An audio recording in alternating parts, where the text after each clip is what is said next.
Hello mga kasingkotsa, magluto po tayo ng ating creamy sauce po ng ating cordon bleu. Naglagay po tayo ng sliced butter, naglagay po tayo ng powdered paminta, ayan.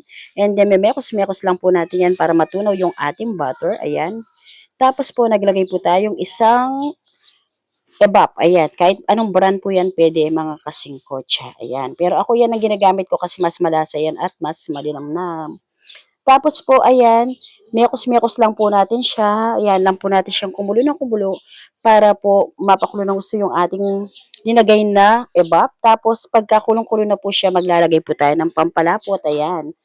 And then, nung malapot na po siya, linagay na po natin yung ating isang buong Nestle cream. Ayan. And then, habang nagmemekos-mekos po tayo, lalagyan din po natin siya ng cheese, melted cheese, para lalong masarap po yung ating cream sauce po ng ating cordon bleu. Yan po yung aking version. Kanya-kanyang version po tayo. Kayo po kung anong version nyo, yun na lang ang gawin nyo.